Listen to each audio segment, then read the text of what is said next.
Di video kali ini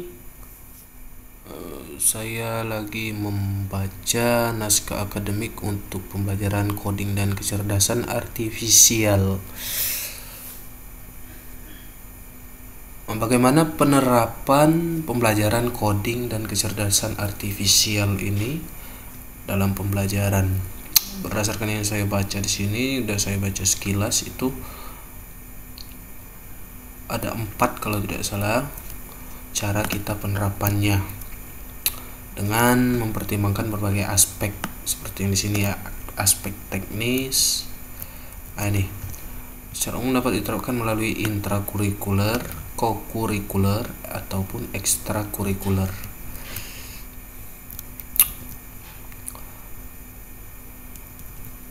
Coding dan kecerdasan artifisial sebagai mata pelajaran wajib. Jadi ini option yang pertama. Kalau mata pelajaran wajib, maka mau tidak mau harus menyediakan atau mempertimbangkan beberapa hal ini. Yang pertama itu ketersediaan guru pengampu. Untuk tingkat SMP dan SMA atau SMK mungkin sudah tersedia, karena di jenjang ini sudah ada pelajaran informatika.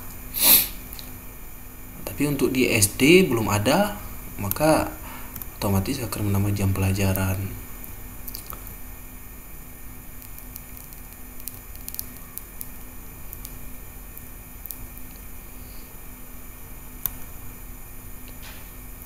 Selain ketersediaan guru, juga memerlukan sarana dan prasarana TIK. Harus disediakan mau tidak mau. Kemudian penambahan beban belajar, ini untuk 1 minggunya itu 2 jam pelajaran untuk di SD khususnya ya.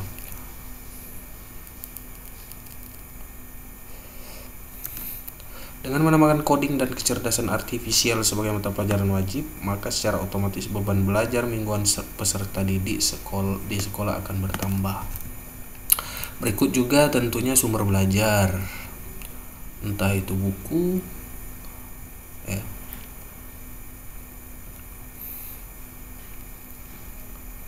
atau dengan melakukan kurasi buku teks pendamping. Pilihan coding dan kecerdasan artifisial sebagai mata pelajaran wajib merupakan pilihan ideal jika ingin memaksimalkan dampak yang merata. Namun, mengingat pilihan ini akan diterapkan di semua sekolah, pemerintah dan satuan pendidikan harus menyiapkan daya dukung yang maksimal serta waktu persiapan yang panjang. Sementara pemerintah, kalau lihat di berita itu tahun 2025 ini akan memulai pembelajaran coding dan KA ini. Pilihan yang kedua dapat dijadikan sebagai mata pelajaran pilihan. Artinya tidak wajib. Maka kalau pilihan ini sesuai dengan minat dan bakat peserta didik.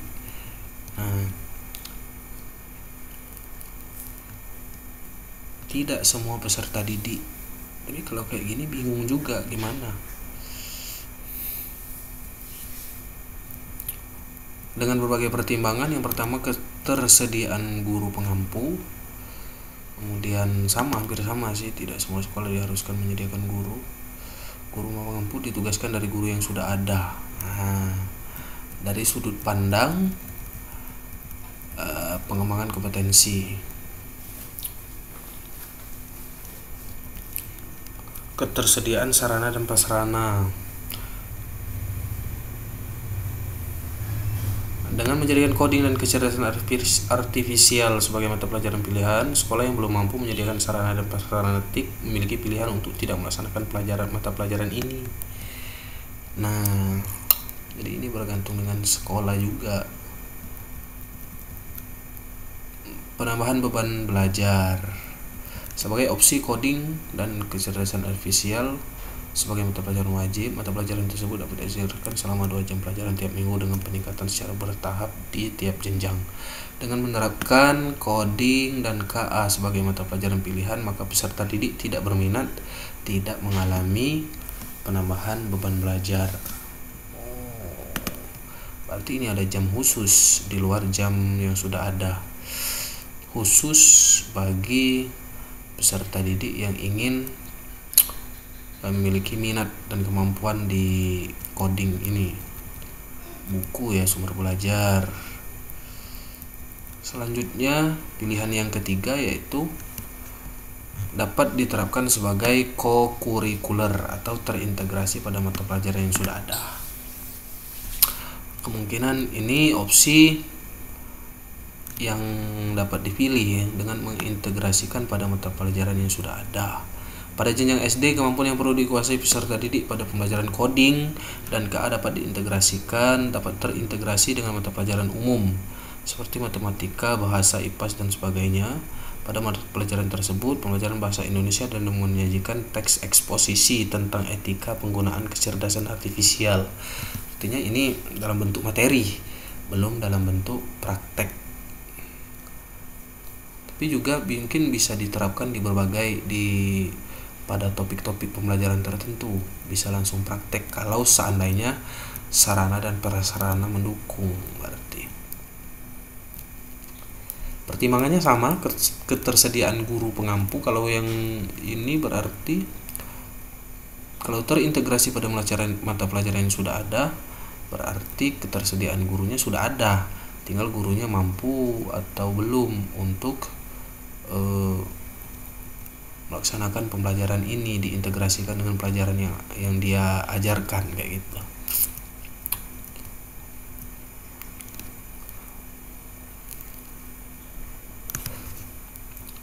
Ini kelebihannya, tidak diperlukannya penambahan beban belajar pada struktur kurikulum karena dia terintegrasi. Sumber belajar mungkin ini tidak terlalu membebankan pemerintah maupun satuan pendidikan untuk menyediakan buku khusus karena dia sudah diintegrasikan dengan naskah-naskah atau teks-teks yang sesuai dengan mata pelajaran topik yang sedang dipelajari. Hanya saja mungkin perlu dimodifikasi pada RPP, modul, kemudian bahan ajar serta perangkat asesmen.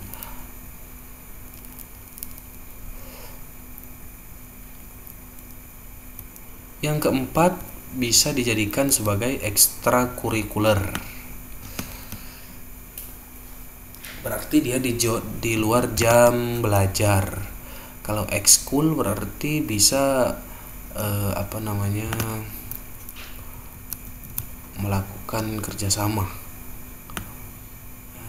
dengan pihak lain untuk memenuhi kebutuhan bahan belajar dan pembinaan. Kembali lagi dengan berbagai pertimbangan tadi, ketersediaan dana, mungkin ketersediaan sarana dan prasarana, kemudian minat dan bakat siswa. Kalau dalam bersifat ekskul ini, karena tidak diwajibkan, hanya yang mau saja. Nah, jadi untuk penerapannya di sekolah itu bisa memilih kayaknya 4 opsi ini.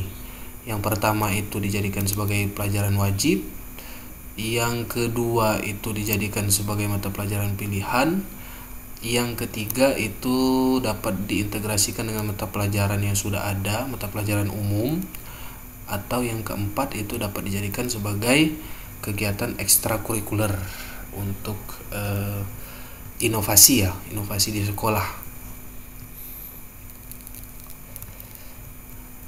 Nah, jadi dari 4 pilihan itu mungkin disuruh milih mana salah satunya yang mau dipakai. Oke, mungkin itu. Mudah-mudahan video ini bermanfaat. Saya